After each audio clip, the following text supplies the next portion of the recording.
I'm Dan Hunt, and this is Up Close and Personal. My guest today, a longtime friend. As a matter of fact, maybe my oldest friend. Not my oldest friend. My friend that I've known the longest, huh? That does sound Bob much Bacheler, better. Dan, founder pleasure. and managing director of Flying Angels. Yep.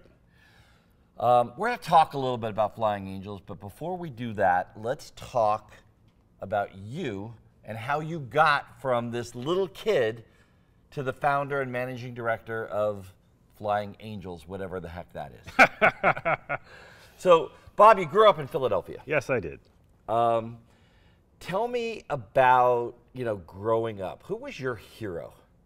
Who was my hero? My hero was my grandfather. He was a giant among men, somebody who I adored more than anybody else in the world, and really was the foundation for most of my beliefs and the things that I wanted to do. Okay. Growing up, you had a sister? I did. You had a brother? Younger sister and younger brother. So you're the oldest of three. I am the oldest of three children. Yes, I am. Tell me about growing up in the city of Philadelphia, the city of brotherly love. What was it like? What was your family life like? What did your dad do? What did your mom do? I had a relatively traditional family life growing up. My father worked for the city of Philadelphia. My mother was a stay-at-home mom and did all the wonderful things that stay-at-home mothers do, and baked cookies and went to our school events, and it was really terrific. It was a very positive environment. Again, I was the oldest of three kids. My sister was 4 years younger than me, and my brother 4 years younger than her. I just have to give a little plug here. His mom still makes the best cookies in the world. I got to tell you, they are just incredible. Yes, they are, and they are terrific. So, Bob, going through high school, something that I've noticed with you, again, Bob and I have been personal friends for over 30 years. You still have a clique of friends from high school. Yes, I do. That are your friends that, they come over to the house for football. We do things together. Tell me about that friendship, that bond that grew with you and this group of 4 or 5 guys. Well, we went to Central High School of Philadelphia, which was a relatively elite high school at the time. It was a terrific school. It was an all-male school, so there were no girls there as distractions. Probably set my development there back maybe a couple of years or decades. But we found a very close-knit group of friends in that high school, most of whom I met in my freshman year, and that's now going back 35 years now. And to this day, the core group of friends, my best friends, if you will, other than you, of course, are these friends that I met in high school and have just stayed in contact with through my entire life. And in today's environment, that's kind of unique. It's kind of unique. What do you think it is? What's the glue that keeps this group of guys together? We were a very diverse group of people. While we had all been accepted into Central High School of Philadelphia, and we were very proud to go there, it then being an all-male school, I think there was just a camaraderie and an esprit de corps that we felt and shared and enjoyed, and almost a brotherhood, if you will, as we went through high school, and that bond lasted to this day. Now, in high school, let's go back to high school. Back to high school. Okay, Central. 12th grade year. Yep. What'd you want to be when you grew up? I wanted to be an Air Force pilot. I wanted to fly planes, and that was a path that I thought I was going to go down. And through college, that was through the Air Force ROTC program. That was a path that I thought that I was going to do. Unfortunately, I got nauseous every time I got onto a plane and we did anything jerky. And that's not particularly good if you're going to be an Air Force pilot. It's interesting, though, the ROTC programs back there, because one of the guys in your little clique became a lieutenant colonel? As a matter of fact, we went to his retirement party only 2 weeks ago, and to me, it's still surprising to this day that, you know, I remember slogging in the mud, you know, as a first-year ROTC officer candidate, and, you know, here we are 2 weeks later, and he's retiring as a lieutenant colonel. Bob, you know, it's kind of strange, but both you and your sister became nurses. Tell me how that came about. Well, that was somewhat unintentional. I never had a plan of becoming a nurse. My mother was a nurse, and she often spoke highly of the profession, and she enjoyed it. I had several small businesses after college that were moderately successful, but at the same time very, very erratic. And I figured if I was going to have a family and children, I wanted to make sure that if I had an economic downturn or something went wrong in the economy, I could always have a job that I could work. So I decided to go into nursing school, and I went to Community College of Philadelphia while I was working my other jobs. Took me about 3 years. Graduated with my associates in nursing, and then about a year later took my boards and passed them. And I said, well, let me go out and get a job just so I can try this out. So I wound up taking a night shift job in an ICU in the inner city at a hospital, Einstein Hospital in Philadelphia, and I kind of enjoyed it. I worked there nights for 2 years, and then went off and became an independent contractor, working through all the hospitals in Philadelphia. So, you know, one of the themes that is a thread that kind of goes through all the up close and personal interviews that I've done, business owners, hedge fund managers, spiritual leaders, they all seem to be a bit of an overachievers.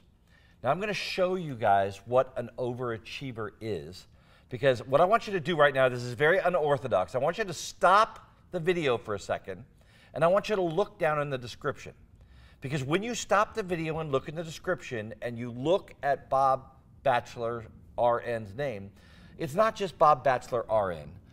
It's Bob Bacheler, RN, A, B, C, D, E, F, G, H, I, J, K. I have never seen as many letters behind somebody's name that are behind your name. Talk to me about all the darn letters. All the darn letters. Well, I've got MSN for Masters of Science in Nursing.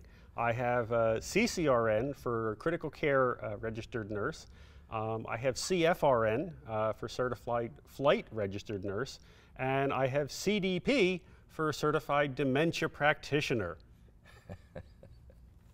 You see what I mean? Just, we don't go out and get 1 degree. We don't go out and get 2. We get 3 or 4 of the things. Overachievers just seems to be a thread that comes through all of the people in Up Close and Personal. So that brings me to Flying Angels.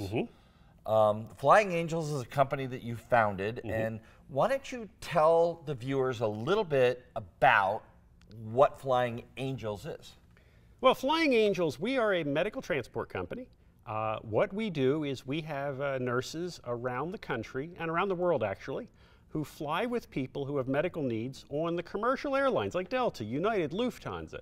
So those people who need to be transported from one place to another, whether it's grandma who's got some dementia going from one nursing home in Florida to a nursing home in Philadelphia who just needs a little bit of help, all the way up to patients on ventilators on international flights to India or China, can fly with our staff on a commercial airline, and it's a fraction of the cost of what it costs to put them on a air ambulance.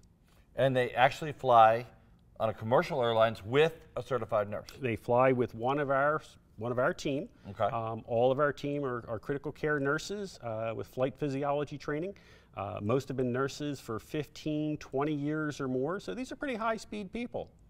Wow, that's incredible. And a service like this, on average, you talked about, you know, grandma, and she had a stroke, and she's in Florida, and she needs to come to California. About how much does that kind of a service cost? Oh, probably about $7,000 to $9,000. And how much would that cost in an air ambulance? Oh, probably $50,000 to $70,000.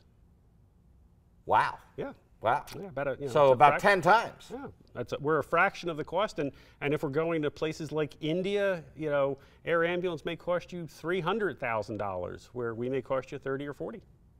So what if I'm skiing in the Alps and I fall and I break my femur? Well, the first thing I'm going to tell you is, and I don't have a dog in this hunt, but if you're skiing in the Alps and you're traveling anywhere in Europe or anywhere in the world outside the United States, make sure that you buy travel insurance. Right. Absolutely, because there are some terrific travel insurance policies. They're not that expensive, and if something bad happens to you, they'll pay to get you back. And they call me at all hours of the day saying, "Hey, we have somebody in Paris, France, who needs to come back to the U.S. So get them back here." Okay, but I'm in the Alps and I got a broken femur. I need a stretcher. And we can do that on a commercial flight. We can put on international flights. We often put people on stretchers on the commercial airlines. We can do that internationally. Wow. Bring them into the U.S. and then either put them on a ground or air ambulance once they get to the U.S. to their final destination. That is absolutely incredible. I didn't even know something like this existed. But the one thing I do have to say, you didn't get the wings as an Air Force captain, but you got your wings, right? I got my wings. Fly all over the world. Yes. And in a job like yours, tell me, how many frequent flyer miles have you racked up since you started this company? Millions. Millions. Literally traveling around the world. I have been blessed that I have been able to travel to 39 countries doing this around the country over the course of the last 15 years that I've been doing this. Wow. That is just incredible. Okay, so I have one last question for you. Okay. And I know it's a question that everybody watching this video wants the answer to. What's the story with the hat? What's the story with the hat? Well, I'll let you in on a secret, Dan. I'm not very good with faces, and I'm not very good with names and faces. I have near facial blindness. And I probably overcompensate for my not being able to recognize other people by letting other people recognize me. So everybody knows, that they may not know me by face. As a matter of fact, I'm willing to bet if I walked through a crowd without my hat, nobody would have any idea who I am. But they know me, Bob, the guy in the hat. The guy in the hat. The guy in the hat. And I just have to tell a quick story here. Last night we went out to an event here in Las Vegas, because you're here visiting us in Las Vegas. We went out to an event and we walked into the Hard Rock Cafe on the Strip, and I'm going to say maybe 10 people had hats on in the room. And I think it threw your game off a little bit last night. It did. I think I commented to you that it was really nice to be not the only guy in a hat. Now, there was a large contingent of Texans there, and that was fun. Well, Bob, best of luck with Flying Angels. We truly appreciate you being here in Las Vegas with us this week. And, we hope you do very well. If you want more information on Flying Angels, the link to their website is right below us here. There's some great videos, great information. And, the blog that you guys put out every couple of weeks is really incredible. A lot of valuable information about when you're going out and traveling. So you want to really take a look, take a second or two, slow down, and understand what happens if something does happen to you when you're out of the country or across the country. I'm Dan Hunt. This is Up Close and Personal, saying have a great rest of today and an even better day tomorrow.